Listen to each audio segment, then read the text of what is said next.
Bismillahirrahmanirrahim. I'm Farzana Raja from my channel Farzanarajofficial. Blessings and greetings to everyone. Today I'm going to discuss with you a very important topic and very important issue about the women of Afghanistan who have been banned from education and work. It is called that it is temporarily, but so far nobody knows what is going to happen next. So few weeks ago, they have been banned by the Taliban government. That women will not be coming out of the houses and they will not be able to work. Before that, universities and colleges were shut off, and girl students were stopped not to go to colleges and universities for their education purposes, which is very sad. And it has been critically and I would say that, widely criticized by the world, including United Nations and OIC, Organization of International Islamic Cooperation, Organization of Islamic Cooperation. Secretary General Ban Ki-moon, the ex-Secretary General, and so many other big leaders have criticized that.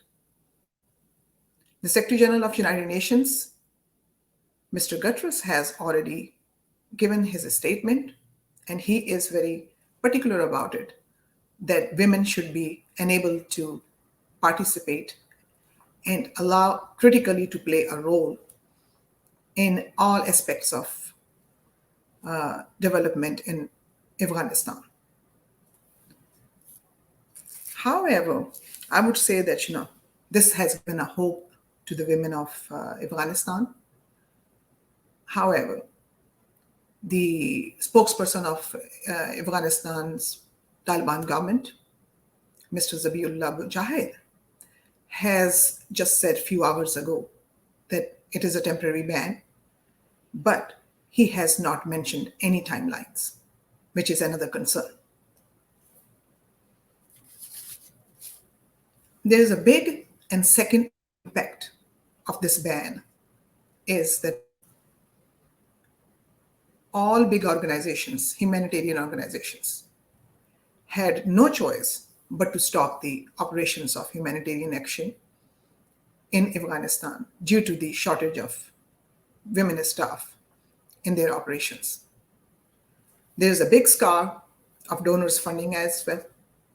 This is another big impact and concern. And who is facing the problems? The common people of Afghanistan. Who will be hurt directly? The women of Afghanistan, the children of Afghanistan. And they are the future of Afghanistan. 50% of the population of Afghanistan is not allowed to participate in the economy, to rebuild the country, which is in the crisis, especially economic crisis right now. I spoke to many women in Afghanistan just to know the intensity of the problem and issue. And they have shared their thoughts and views. They are really sad and they're devastated. They don't know what to do, where to go, how to act. But I would say one thing, the women of Afghanistan are very resilient. They have seen many wars, they have lived many wars, and they have been fighting for their own rights for decades. This is not something new for them. But there is a limit of everything. I would say that this is the time that not only the international community, all Muslim Ummah must get together for the rights of women in Afghanistan. Because this is not only the teachings of humanitarian action and peace building and the world's norms, but they are the teachings of Islam. Women have been given respect. Women have been given permission to do anything, anywhere, in every walk of life. But that needs to be discussed with the government of Taliban and the leadership of Taliban. They have to understand that they are no more just an organization who's fighting for some freedom. Now they are responsible for their actions because the millions of people's lives matter every day. And they are not only answerable to their own people, they are answerable to God. And they will be answerable at the day of judgment in another life. But I would say that we have to understand this issue from the directly from the people who are from Afghanistan. What do they want? And that's how the governments run. That's how the administrations work. I have spoken to many women, but today I have a very brave and learned woman, a humanitarian expert, a development expert from Afghanistan. I heads off to her. I salute her that when I discussed with her last week, she said she's willing to talk about it. And I'm grateful that she has given me time and she's joining me from Afghanistan to talk and discuss what they are feeling there. What is the real situation? So we are not listening from here and there, different stories. I want you to hear the story and the real situation at the ground from my sister, that who's available right now to talk to me. So I really welcome you, my sister, that you have shown willingness to talk to me on this very important issue. But I'm telling my viewers and all the stakeholders that they will get this video that I am not disclosing your whereabouts and your information due to security reasons. But I will talk about the issues that you already privy to that because you have a great role to. You have been playing and you will have to play and you will play. My sister, welcome to my program. Yes, Assalamu alaikum. Thanks for having me. Oh, walaikum salam. Thank you so much.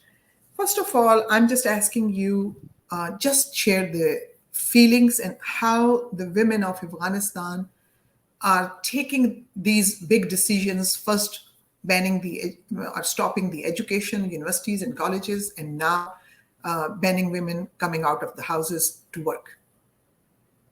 Thank you, Farzana. It's been very tough 18 months for Afghan women. Unfortunately, these ban on education, university, NGOs, and some public places has really made the people of Afghanistan very sad and also hopeless. But the aim was always to overcome those barriers and still be resilient in the situation. It has physically and emotionally drained us.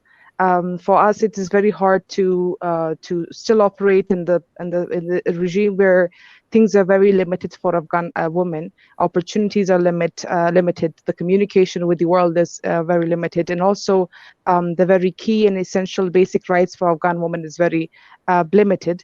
And you really have to fight for it in order to gain your right.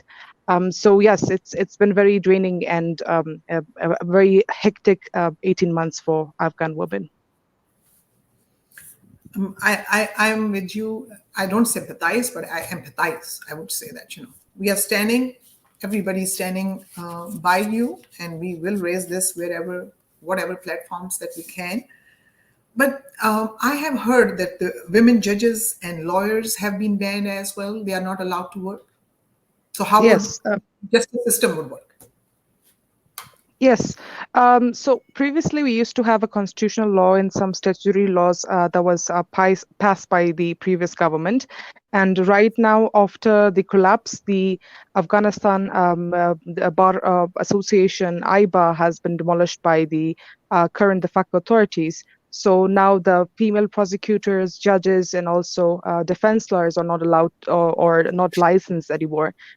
even though they were all graduated from Sharia university and also law universities, but currently they do not have any job. They're not in a very secure place in Afghanistan, and they're trying to be evacuated from Afghanistan as soon as possible. And they have right now no job for them, or no place for them in the judiciary of Afghanistan. Okay. So, second thing is that, the big latest issue that women cannot go out of houses and to work, especially women who are headed and their households are headed by women. What would they do if they don't have a male member in their family? How would they manage their livelihood? Yes, unfortunately, these ban has really made things hard for Afghan women. Previously, when those women who used to work in the judiciary, in the government, now they're all jobless, and even some of the teachers are not able to attend their classes. But recently, the Ministry of Education has asked all the teachers to go back to school and continue their work. There are very less job opportunities for Afghan women. And now that the current de facto authorities are only letting or allowing Afghan women to participate in a very few sectors, so it's very hard, very less opportunities for them to have a job and earn some money for their families. But majority of them I see that are like severely suffering from economic and financial crisis. So right now, a lot of them are staying at home. They don't have any job, and they're just looking for any opportunity to apply for to either stay in Afghanistan or go abroad and find some job. Yeah. But I have heard one more thing is that it's very hard to go abroad because the passport's price is very expensive, and common Afghani or Afghani women and men, they cannot afford to have a passport to even leave the country. Yes, true. Unfortunately, the passport department is closed right now, and even a single passport, you have to pay a lot of money just to get a passport. So people just do illegal immigration from Afghanistan to either Pakistan or Iran. And I mean, if it's travel by road, then they can just go outside of Afghanistan. But when it comes to traveling through plane, they should have mahram with themselves. So even that's a challenge for Afghan women right now to have a very freedom of movement or travel abroad. It's a challenge for them to move outside. Yeah. Okay. One more thing is that, Taliban, they say that they are following the path, and they want to establish an Islamic government, right? So in Islamic government, in our Khulafai Rashidin example, they have been after Prophet whenever they were caliphs, when they were khalifas, when under their leadership, nobody was sleeping without food. Nobody was without education. Nobody was without clothes and shelter. So is this Islamic government of Afghanistan, or because they call it, it's like we are trying to implement or enforce Islam in Afghanistan. So are they helping those poor and underprivileged and vulnerable segment of society and women households headed by women, no men in the house? Are they helping them with any zakat program, usha program, or any other program have they announced after banning women not to work? Yes, they have taken few actions. First, they have collected all the beggars from the street and tried to register them and give them some monthly salary.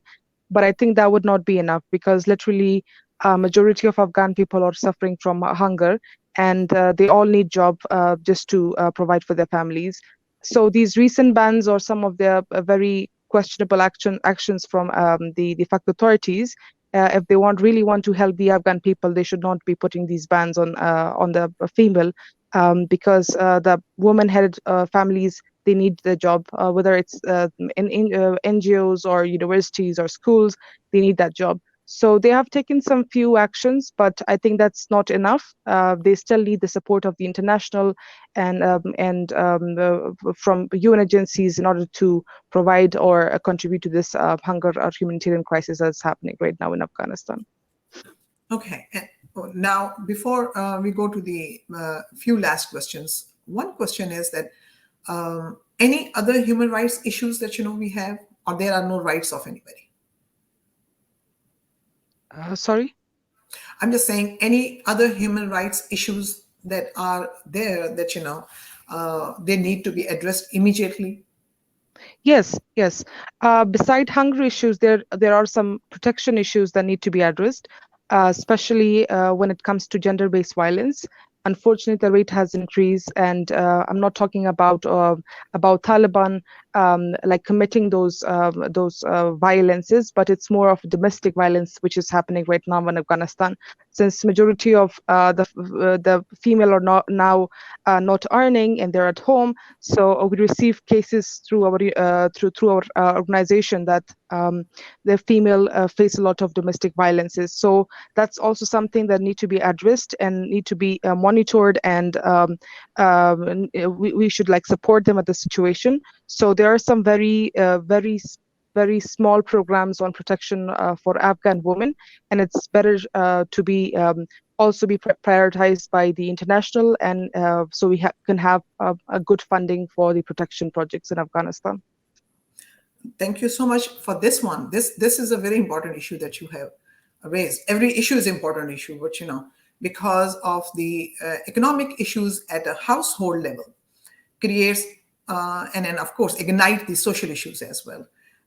And then problems within the family when they are not able to afford the family and household. So these problems also emerge and they end up at violence. I understand that part, and which is unfortunate. This has to be taken in account as well. But now coming to the NGOs and big organizations, as they have already, many of them, 70% approximately, I would say, that already closed in their operations and they have left Afghanistan. What are the reasons they have left, and why we have shortage in funding when world is seeing all these problems? They should come forward rather than taking their foot back or their steps back and withdrawing from help. Yes, thank you. So the 77% of the NGOs that are closed down are mostly the women-led organization in Afghanistan. Previously, they used to have work in different sectors such as advocacy for women rights and working closely with women on like different issues such as education, livelihood, protection. But now for them, first the circle of working or area of working has shrunken. There are a lot of challenges for them in order to operate certain projects in Afghanistan. Also, the funding has been decreased, especially in the development sector because of the sanction that is issued on the current government.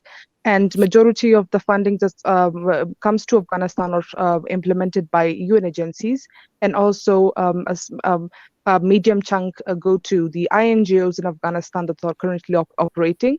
So a lot of projects are right now humanitarian focused. So just because INGO has a lot of experience in this, and they've been they have a very good experience and background in terms of monitoring, distribution of aid, and also reporting. That's why NGOs are less considered to implement humanitarian projects. That's why we see that a lot of women-led organizations, and especially Afghan NGOs, are being closed down because of a lack of funding and opportunities in Afghanistan. Definitely. But at this time, I would say that we have almost highlighted whatever the issues are, and the world, most of it knows about it. But listening from